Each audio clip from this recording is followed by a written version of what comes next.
বরিশালের বাকেরগঞ্জ উপজেলার গারুরিয়া ইউনিয়নের দক্ষিণ বালিক গ্রামের বাসিন্দা হাসন হাওলাদারের মেয়ে ফিরোজা বেগম। তার বাবা ও মা কেউ বেঁচে নেই। বাবাকে হারিয়েছেন জন্মের পরেই।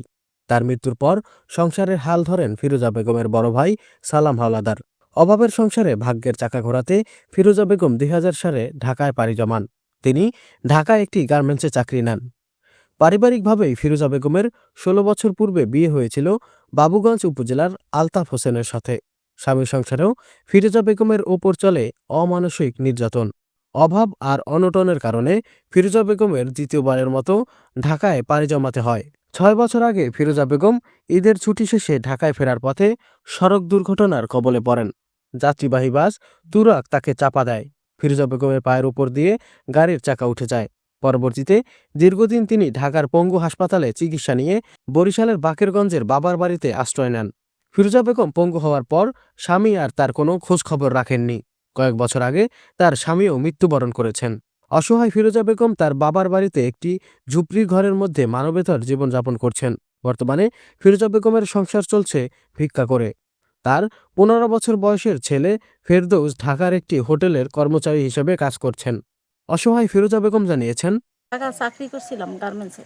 এরপর পরে আমি গাড়ি অ্যাক্সিডেন্ট হয়েছি নামবার সময় রোডে কত বছর আগে? ৬ বছর আগে। ঈদের সময় বাড়িতে যাই, বাড়ি ঈদের পরে এই ঘটনাটা হয়। তুরাক বাসে হয় অ্যাক্সিডেন্ট। একটা মেয়ে আসলে আমার লগে, ওই মেয়েটা মারা গেছে গা, আর আমি আমার পায়ের উপর দিয়ে গেছে গা। কি গেছে? গাড়ি গেছে, তুরাক বাস গেছে। এরপর কি হয়েছে সেটা বলেন। এরপর তো হেরা নিয়া পঙ্গুতে দেছে, এই পঙ্গুতে দেছে এই অবস্থা। পরে এদিক দিয়ে আইসি বাড়িতে ইয়া ওই ঢাকা বরিশালে আনোয়ার হোসেন আসলে ক্লিনিক, ওখানে দেখাইছি। এন হ্যান যেটুকু এই ডুইয়েছে, এন হ্যার ভিতর পিন আছে।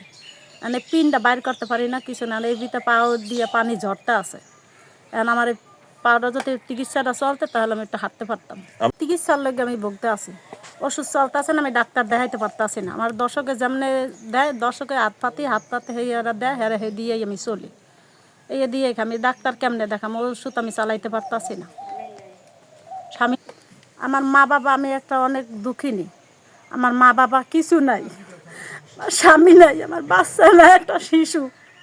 ওই বাচ্চাটার মুখের দিক তাকাই আমার একটু সাহায্য করেন। আমরা হাতও ধরছি, পাও ধরছি, আমি চলতে পারতাছি না, কিছু না। আমি একটা এখন অনেক করে হাত পাততে মানুষের কাছে খাই ভিক্ষার মতো, ভিক্ষা করি। এখন আমার কাছে একটা অনুরোধ, আমার একটু সাহায্য করেন চিকিৎসার জন্য। আমি চিকিৎসা করলে আমি চাই যে আমি একটু হাঁটতে পারিনি। আমরা তো সবারই সব দেন, আমার একটু দেন, মুখের দিক তাকাই, আমি একটু হাঁটতে পারিনি, আমি হাঁটতে পারিনি। আমি অনুরোধ, আপনারা যেমন ধনী আছেন, টাকা পয়সা আছে, অর্থ সম্পদ আছে, আমার একটু আমরা হেল্প করেন। আমি যেন চিকিৎসাটা করতে পারি, আমার একটু চিকিৎসা করেন, আমি যেন একটু হাঁটতে পারি। ফিরোজা বেগমের দিনমজুর বাবার ভিটা ছাড়া আর অন্য কোনো জায়গা জমি নেই। নিজে যখন সুস্থ ছিলেন তখন গার্মেন্টসে চাকরি করে সংসার চালিয়েছেন। এখন চিকিৎসার অভাবে মৃত্যুর প্রহর গুনছেন অসহায় ফিরোজা বেগম। ফিরোজা বেগম হৃদয়বান মানুষের সহায়তা পেতে আজ হাত পেতেছেন। বরিশালের বাকেরগঞ্জ থেকে জিয়াউল হকের পাঠানো প্রতিবেদনে আরিফিন রিয়াদ, স্মার্ট সংবাদ, নিউজ ডেস্ক।